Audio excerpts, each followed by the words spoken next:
ಇಲ್ಲಿ ಬರಬೇಕಾದ್ರೆ ಇಲ್ಲಿ ಪೋರ್ಮಿಲ್ ಅನ್ನೋರು ಇಲ್ಲಿದ್ರು, ಈ ಊರಲ್ಲಿದ್ದರು, ಅವ್ರು ಆಳ್ವಿಕೆ ಮಾಡ್ತಾಯಿದ್ರು ಇಲ್ಲಿ ಅನ್ನೋವಂಥದ್ದು ಒಂದು ಸ್ಟೋರಿ ಇದೆ. ಅದರ ನಂತರ ಇಲ್ಲ ನಮ್ಮ ಅಜ್ಜಂದ್ರೆಲ್ಲ ಇಲ್ಲಿ ಬಂದಿದ್ದರು ಅನ್ನೋವಂಥದ್ದು ಕಥೆಗಳಿದೆ. ಅಂದರೆ ಮೂಲತಃ ಎದರಲ್ಲಿದ್ದರು ಅನ್ನೋದು ಗೊತ್ತಿಲ್ಲ, ಯಾಕಂದರೆ ನಮ್ಮ ಭಾಷೆ ಕೂಡ ಹೋಗಿದೆ.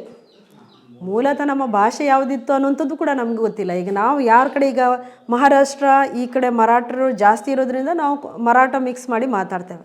ಅದೇ ನಮ್ಮ ಮುಂದ್ಗೋಡು ಸೈಲ್ ಆ ಕಡೆ ಹೋದರೆ ಸ್ವಲ್ಪ ಕೊಂಕಣಿ ಮಿಕ್ಸ್ ಆಗಿ ಬರುತ್ತೆ. ಯಲ್ಲಾಪುರ ಹತ್ರ ಹೋದರೂ ಕೂಡ ಕೊಂಕಣಿ ಮಿಕ್ಸ್ ಆಗಿ ಬರುತ್ತೆ. ಅಲ್ಲಿ ಹೆಚ್ಚಾಗಿ ಕೊಂಕಣಿ, ಮರಾಠರು, ನಾಯ್ಕರು ಇವರೆಲ್ಲ ಇರೋದ್ರಿಂದ ಆ ಭಾಷೆಗಳು ಹೆಚ್ಚಾಗಿ ಇನ್ವಾಲ್ವ್ ಆಗುತ್ತೆ. ಮೂಲ ಭಾಷೆ ಯಾವುದಿತ್ತೋ ಗೊತ್ತಿಲ್ಲ ನಮಗೆ. ಆದರೆ ಸ್ವಲ್ಪ ಎರಡೆರಡು ಶಬ್ದಗಳನ್ನು ಬಳಕೆ ಮಾಡ್ಕೊಂಡು ಮಾತಾಡ್ತಾಯಿದ್ರು ಮೊದಲು. ತುರ್ತುಕ, ಮಾರ್ಮಕ ಈ ಟೈಪಲ್ಲಿ ಮಾತಾಡ್ತಾಯಿದ್ರು. ಕರ್ಕರೆ, ಮಿರ್ಮಿಯ, ತುರ್ತುಕ ಅಂತ ಆ ರೀತಿಯಲ್ಲೂ ಕೂಡ ಮಾತಾಡ್ತಾಯಿದ್ರು. ಇನ್ನು ಕನ್ನಡ ಮಾತಾಡಬೇಕಾದ್ರೆ ಸಿಂಕೆ ಮೇಲೆ ಇದ್ದ ಭಾಕ್ರಿ ಅಡೆ ಮೇಲಿಂದ ಹುಂದ್ರ ತಗೊಂಡು ಹೋಗಿದ್ದು ನೋಡಿದೆಯಾ, ಆ ಟೈಪಲ್ಲೂ ಕೂಡ ಮಾತಾಡ್ತಾ. ಅಂದರೆ ಅರ್ಥ ಆಗಬಾರ್ದು ಇನ್ನೊಬ್ಬರಿಗೆ, ನಾವೇನು ಹೇಳ್ತಾ ಇದ್ದೇವೆ ಅದು ಇನ್ನೊಬ್ರು ಅರ್ಥ ಮಾಡ್ಕೊಳ್ಬಾರ್ದು ಅನ್ನೋಂಥದ್ದಕ್ಕೆ ಈ ರೀತಿಯಲ್ಲಿ ಕೂಡ ಮಾತಾಡ್ತಿದ್ರಂತೆ. ಬಟ್ ನಮ್ಮ ಮೂಲ ಭಾಷೆ ಯಾವುದಿತ್ತು ಗೊತ್ತಿಲ್ಲ. ಬಟ್ ಇಲ್ಲಿ ಇರಬೇಕಾದ್ರೆ ಹೆಚ್ಚಾಗಿ ಬಳಕೆ ಮಾಡೋದು ಕೊಂಕಣಿ, ಮರಾಠಿ ಮಿಕ್ಸ್ ಆಗಿ ಮಾತಾಡ್ತಾ ಇದ್ದಾರೆ.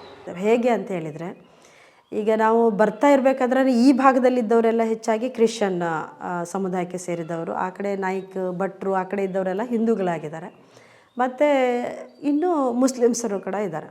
ಇತಿಹಾಸ ಹೇಳುತ್ತೆ ಇಲ್ಲಿ ಪ್ರಥಮವಾಗಿ ಫಸ್ಟ್ ಎಂಟ್ರಿ ಆಗಿದ್ದು ಮುಸ್ಲಿಂ ಸಮುದಾಯ ಅಂತ ಹೇಳಿದ್ರೆ. ಅಂದರೆ ಅವಾಗ ಮುಸ್ಲಿಮ್ಸ್ ಅವರ ಹೆಸರುಗಳು ಕೇಳಲಿಕ್ಕೆ ಬರ್ತಾಯಿತ್ತು, ಯಾರು ಆ ಸಂದರ್ಭಗಳಲ್ಲಿ ಅನ್ನೋಂಥದ್ದು.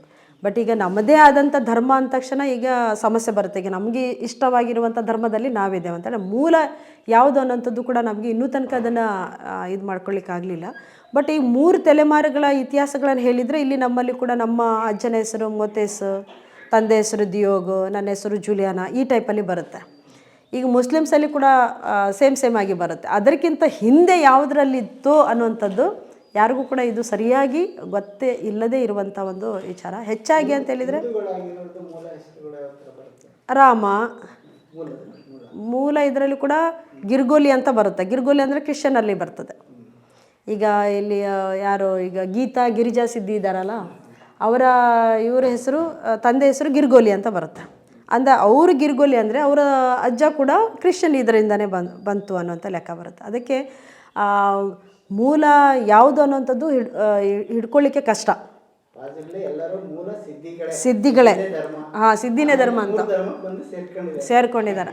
ಅದೇ ರೀತಿಯಲ್ಲೇ, ಯಾಕಂದರೆ ನಾವು ಹೇಳ್ತಾ ಇರೋದು ಆ ರೀತಿಯಲ್ಲೇ ಹೋಗ್ತಾ ಇದೆ.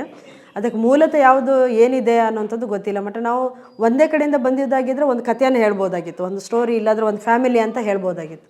ಬರ್ತಾ ಇರಬೇಕಾದ್ರೇ ದಷ್ಟಪುಷ್ಟಗಳು ಯಾರಿದ್ದಾರೆ, ಹೈಟ್ ಆಗಿದ್ದಾರೆ, ಒಂದು ಕಷ್ಟದ ಕೆಲಸವನ್ನು ಮಾಡಲಿಕ್ಕೆ ಬಲಾಢ್ಯರು ಯಾರಿದ್ದಾರೆ ಅಂಥವ್ರನ್ನು ಎಳ್ಕೊಂಡು ಬಂದಿರುವಂಥದ್ದು. ಒಂದೇ ಕಡೆಯಿಂದ ಬರೋ ನಮ್ಮ ಚೆಹರೆಗಳೇ ನೋಡಿದಾಗಲೂ ಕೂಡ ಸ್ವಲ್ಪ ಡಿಫ್ರೆಂಟಾಗಿ ಕಾಣಿಸುತ್ತೆ.